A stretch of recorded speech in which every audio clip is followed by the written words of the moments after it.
Aider la communauté à écrire des livres est une bonne initiative et une bonne entreprise. Promouvoir une invitée dont on n'a pas vérifié les activités et qui appartient à un mouvement qui a plagié les livres et qui perd la communauté dans du New Age, présenté comme de la tradition africaine, c'est moins glorieux.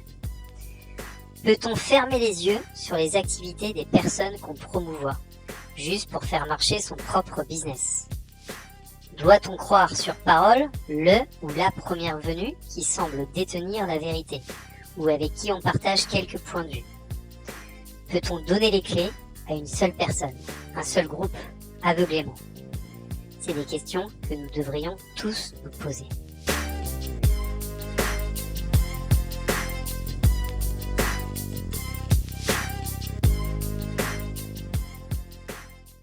Jusqu'à maintenant, j'aimais ce que faisait Argent Livre. Mais quelle déception quand j'ai vu ces dernières semaines Argent Livre donner le micro à Elisha Mumbe. Est-ce par ignorance des activités qu'elle mène ? Par complaisance ? Par complicité ? Je ne répondrai pas à leur place. Mais faire la promotion d'une école maintes fois épinglée par la Miviludes en France et d'autres organisations surveillant les dérives sectaires, notamment au Canada, en Belgique et dans d'autres pays européens, c'est grave. Et il ne suffit pas d'aller bien loin pour vérifier à quel mouvement appartient Elisha. Il suffit d'aller voir son site. Initié dans la tradition Congo au sein de la prestigieuse école Kimuntu. Le fondateur de cette pseudo-école, Ange Nswadi, ou elle, ou d'autres, se présente toujours de la même façon. Des êtres au-dessus du lot, avec un pouvoir que d'autres n'ont pas, et qu'il faudrait donc croire sur parole. Des prophètes autoproclamés par malhonnêteté ou à l'aide d'une imagination débordante. Lisez d'ailleurs l'ensemble de la présentation d'Elisha. Le sanctuaire Lita voit officiellement le jour le 20 février 2026. Cependant, les prémices de sa descente sur Terre se manifestent bien plus tôt, en mai 2014, au moment où sa fondatrice, Elisha Mumbe, est activée.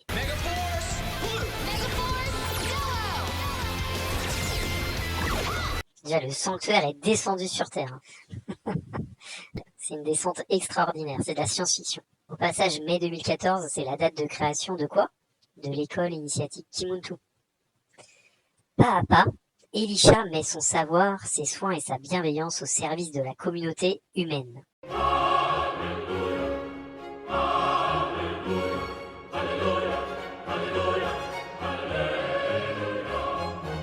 Merci à elle.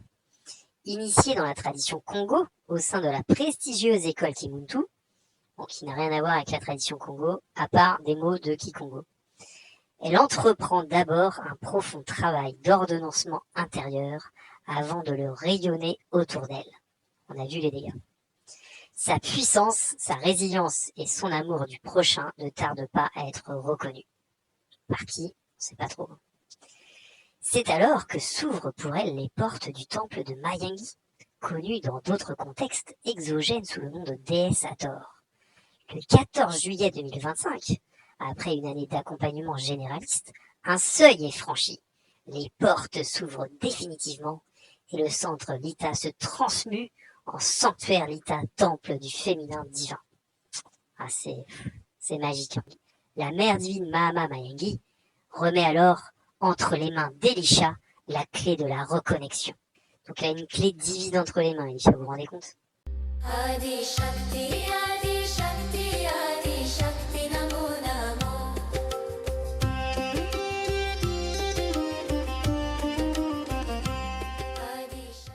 Depuis ce jour, Elisha œuvre à transmettre la parole de la mère et à accompagner chaque femme vers sa reconnexion intérieure et sacrée. Que la parole de la mère soit. Et la parole fut. La messe est dite, en fait. Elisha, c'est une prophète. Et si vous ne connaissez pas cette pseudo-école, je vous invite à regarder des vidéos de cette chaîne et à écouter les témoignages.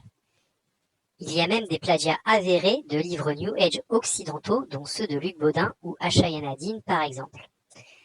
Donc, la prestigieuse école dont parle Elisha et sa formation tient d'un mélange de New Age acheté à prix fort. Promouvoir une personne qui vient d'un mouvement qui a plagié des livres, c'est quand même triste pour une maison d'édition. Ça serait quand même bien qu'Argent Livre vérifie à qui il donne la parole. Et l'interview, entre guillemets, est plutôt une séance de promotion, car Valère ne pose pas de questions qui dérangent et ne fait qu'écouter ce que répond Elisha. Promu ainsi, avec des propos auxquels tout le monde peut se raccrocher, et avec l'impression qu'Elisha a des connaissances sur la tradition, on voit, comme d'habitude, en commentaire que des personnes tombent ou vont tomber dans le panneau, comme beaucoup d'autres avant eux. Pourtant, ces propos sont pleins d'incohérences. Je ne vais pas décortiquer toute l'interview, mais je vous prends quelques passages. Mais avant cela, juste une précision importante. Chacun croit en ce qu'il veut, et je n'ai pas de parti pris pour une croyance plus qu'une autre. Par contre, essayer de faire croire à d'autres que c'est toi et toi seul qui as raison, c'est un problème. Essayer de démontrer la croyance n'a aucun sens par essence même de ce qu'est la croyance. Essayer de démontrer par A plus B tel ou tel livre, tel ou tel écrit, tel ou tel témoignage, ou même tel ou tel ressenti n'a aucun sens et n'a aucune valeur. En termes de croyance, chacun ressent ce qu'il veut ressentir et n'a pas plus raison qu'un autre quand on parle de croyance. J'enchaîne avec Elisha qui nous parle de la croyance en Jésus. Pourtant, on entend beaucoup de témoignages de gens qui disent qu'avant, ils étaient X et grâce à quand Jésus est entré dans leur vie, ils sont devenus Y. Mais bien sûr. Mais il faut voir le Jésus là. Souvent, quand tu vas bien voir, quand tu scannes ces personnes, Jésus là, c'est son grand-père. Il prend le visage de Jésus parce que son enfant ne croit qu'en ça. Ah, Tu as tes guides, au fait, ils ne peuvent pas, au fait, te faire du mal. Ils ne peuvent pas, au fait, te dire que, bon, non, le gars là est trop bête, donc on le laisse dans son christianisme. Ils ne peuvent pas faire ça. Donc, ils sont obligés, au fait, de faire avec ce que tu crois. Quand quelqu'un te dit, au fait, que non, j'ai vu Jésus, pose-lui la question, Jésus ressemble à quoi? Tu vas voir les portraits là, parce que Jésus, on sait c'est qui, hein, c'était un acteur. ah oui, non, Les celui qu'on photos, nous tu montre connais- à tu Hollywood, vois, pardon, non, les tu autres, là, ça, c'est à la folie. tu connais déjà Ouais, l'affaire là. ouais. Mais quand tu demandes à la personne que Jésus ressemble à quoi, il te montre la personne là. L'acteur là, en question, c'est ça qu'il te montre. Est-ce que c'est réellement Jésus Ah non. ou bien c'est un de ces guides qui prend le visage qu'il peut prendre pour l'accompagner? Si son grand-père maintenant en fait veut la bénédiction, que non, c'est mon aïeul, je ne peux pas le laisser. Je dois être mes ancêtres, les ancêtres veulent te bénir. Ils sont obligés de prendre le visage de Jésus, hein. De faire genre que non, Jésus a béni. Derrière, c'est pas lui. Elisha sait. C'est ce qu'elle veut nous faire croire. Elisha essaye d'imposer sa croyance. Elle dit ce n'est pas Jésus que la personne a vu, c'est son guide qui prend la forme de Jésus. Peut-on, s'il vous plaît, laisser les gens croire ce qu'ils veulent? Peut-on arrêter d'interpréter à la place des gens ce qu'ils voient? Est-ce important, d'ailleurs? Et même Elisha dit que non. Écoutez quand elle parle de guérison. Parce qu'il y a beaucoup de gens qui vont à Lourdes, Oui. Mhm. qui vont parce qu'ils disent qu'il y a eu des apparitions mariales là-bas, et puis donc c'est un lieu saint et tout, je sais pas quoi. Qu'est-ce que tu as un commentaire à faire par rapport à ça? Chez moi aussi, c'est un lieu saint. Ma maison, c'est un lieu saint. J'ai créé un temple dans ma maison. Chacun peut créer des temples partout où il veut. Le fait qu'il y ait des gens qui croient seulement, ça crée un égrégore. L'égrégore va guérir celui qui veut guérir. Ah oui. Il y a des gens qui vont là-bas, il ne se passe rien.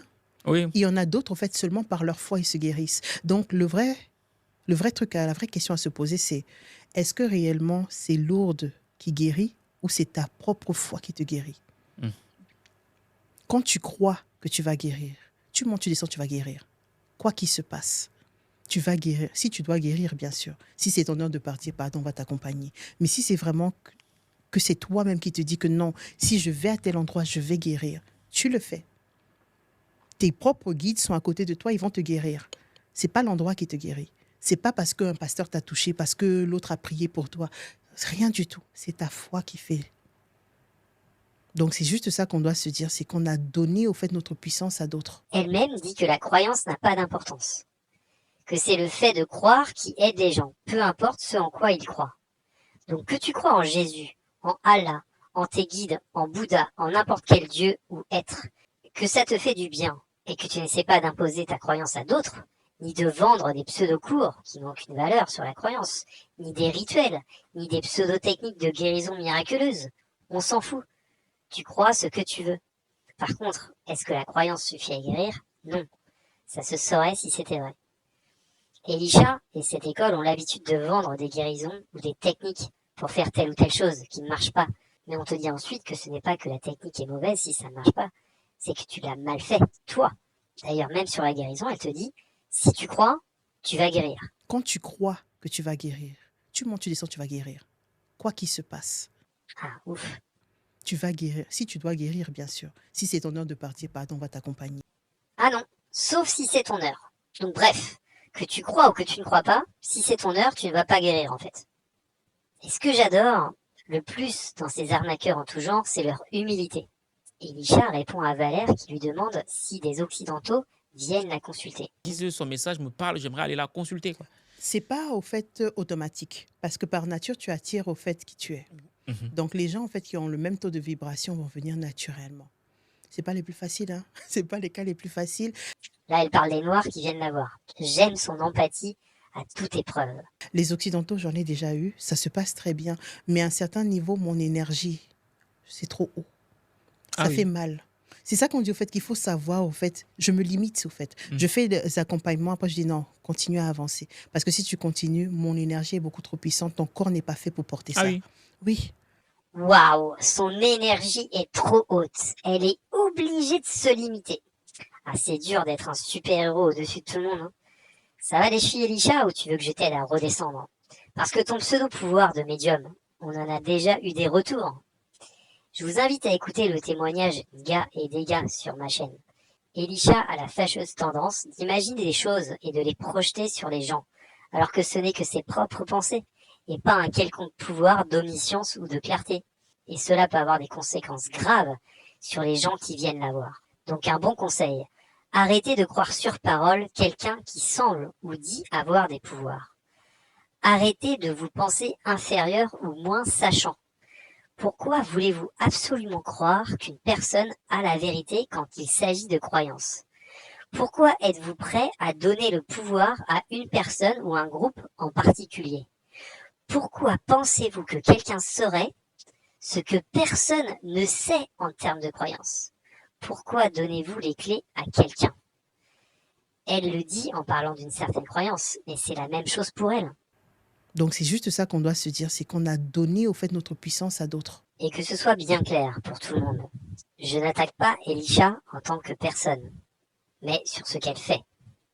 Elisha croit en ce qu'elle veut, elle a le droit. Ce qui pose problème, c'est qu'elle l'érige en vérité et le vend à d'autres personnes, comme si elle avait les clés. Pour clarifier aussi les choses, il y a plein de commentaires dans la vidéo de gens qui croient en Jésus, en Yeshua, en d'autres choses, et qui viennent avec la même position abjecte, comme s'ils détenaient la vérité, et qu'ils voulaient étouffer ceux qui croient en des guides. Mais qui êtes-vous pour savoir? Vous ne valez pas mieux. Laissez les gens croire ce qu'ils veulent. Croyez en ce que vous voulez. Ce n'est pas la croyance le problème, c'est l'intolérance et l'arnaque. Deux choses qui m'exaspèrent. Au moment où je vous parle, j'attends toujours la réponse de Valère, car j'aimerais savoir comment et pourquoi il en est arrivé à promouvoir indirectement une école qui plonge la communauté et la diaspora dans une arnaque de la sorte. Si un gourou veut publier chez Argent Livre un livre pour arnaquer les gens, est-ce que Argent Livre va fermer les yeux? Se dédouaner du contenu, même si cela est dangereux pour les gens? Revenons sur un des messages de la deuxième partie, et les stars qui absorbent l'énergie des fans.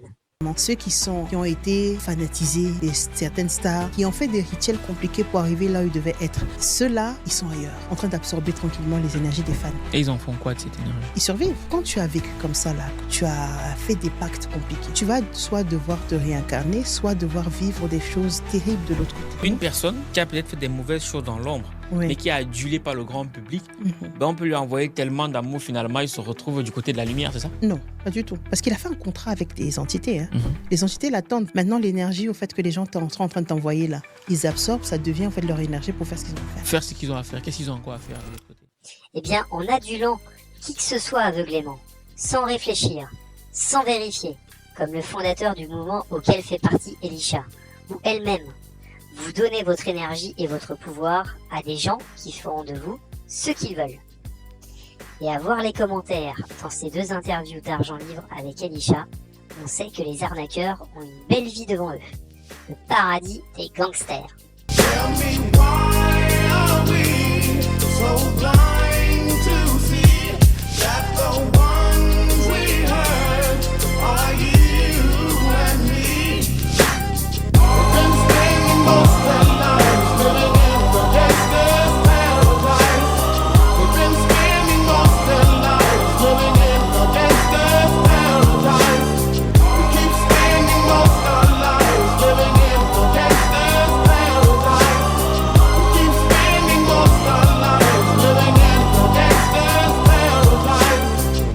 and the money, money and the power.